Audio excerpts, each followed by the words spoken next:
Initially, Lokesh Kanagaraj's association with any project built a massive level of hype besides the star cast. Why? Because he knows how to handle his stars and present them like never before. A fresh representation of them that strikes to the mind of the respective fans and which lasts long in terms of impression. That man knows the craft of his domain very well, and the audience solely relies on that. The announcement of Coolie set a very monumental hype around the project with the first look teaser of Rajnikanth in the lead. People just lost their mind in terms of visually and audibly. When both the architect understands the pulses of the audiences, then you will notice something humongous. And as the day progressed, the continuous announcement of almost all the big names ignited more euphoria among the fans. But has the hype actually paid off? I'll discuss that in this video. This video has two segments where I have discussed it, minding every perspective. Don't worry, I have timestamped those. The trailer didn't reveal much, so neither do I. And with that, we will jump into the review directly here. This is Point of View, and I'll be discussing the good, the bad and the verdict in this video so you can make an informed decision about whether this movie deserves your big screen visit or not.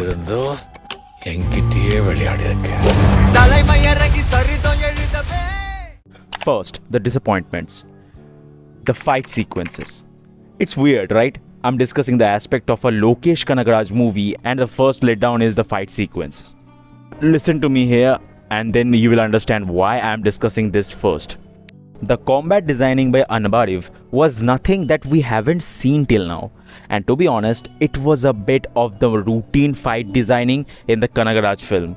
It's actually the presentation of the sequence that made them a bit special to watch, and I don't know whom to credit, probably the director, but apart from that, if you solely focused on the action set pieces, you won't be recalling them after finishing the movie. Anirudh tried to enhance that. The camera work made it charming but not standout one. Aamir Khan's cameo. So it was clear that he was only in the movie just to penetrate the project into the northern market. Actually, he didn't have anything to add in here. In my opinion, the cameo was a very lazy addition to the narrative. I think it will have more impact if it's shelved till the big screens. Now the good. The screenplay.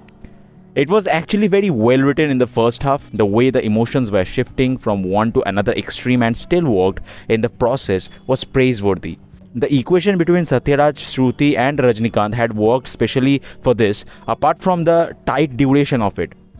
Although the narration somewhere got lost in the initial minutes of the second half with the elongated information, I feel Lokesh had done a quite good job in this domain, where he'd used every single cast, which was my biggest concern. But trust me, apart from Aamir, everyone was well placed and blended into the storytelling. But okay, I'll discuss it later. And with that, he staged a few segments like the emotional moments or the holding back of some major events beautifully. As I'm talking about the staging, I should say the flashback portions was staged very well. First, the verbal summary of the overall incident to hold that back to anticipate those, and then the revelations. That was very well executed. The cinematography and the post-production work. The camera work throughout the movie was the eye-gazing portions with the color grading or editing. I'm saying this while the promotional materials were releasing. Cinematographer Girish Gangatharan and editor Philomin Raj nailed the overall outcome. Those will literally make you stick to the screens. The background scores. Whenever it's a film of Lokesh, you will know that you are going to witness the marriage between the visual and the melodic minds. The album of Coolie worked like a wildfire before the release, and when it got the ground in the sense of visuals, then those were literally enhanced. Mostly when Anirudh is doing the scores, he's actually playing as a co-narrator. What he did here was actually tremendous. The jukebox will be wild, I'm sure. The performances. Almost the whole industry has been in a film, which is a detrimental effect, and somewhere it has been proven here. That I'll come to later, but Rajnikanth as Deva, Nagarjuna as Simon and Upendra as Kalisha were not something exceptional that will stick to you for longer. Entertaining, yes, but a very generic, massy presentation. If someone truly stands out the most, that will be Shobin as Dayal. My man acted his heart out.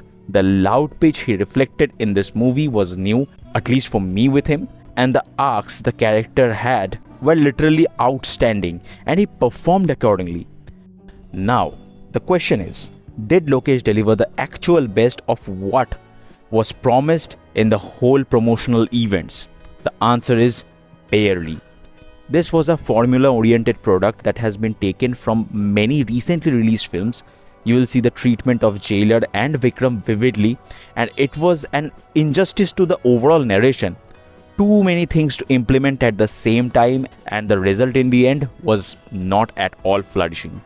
But was it entertaining? Of course, for me at least. Probably that was a community viewing experience, but for the big screens, the watching experience was actually good. But don't expect anything surprising in terms of making. It's a generic presentation. The overcrowded star cast got compromised, if I'm being very honest here. Partly that might entertain you, but when it will hit into the OTTs, I doubt people will recall any scenes of them. And this deserves to get criticized for the betterment of Lokesh himself. He knows the craft. He just needs to focus on the story itself rather than the stars. Somewhere he lost his identity, and that's sad. As a fan, you will get disappointed, but as a Rajnikanth fan, probably the elements excite you. I'll leave that to you to decide further. So that's the video. What are your thoughts on the movie? Let me know in the comments below. You can follow me on Instagram. The handle is pointoview9. Thank you so much for watching. See you at the point of view.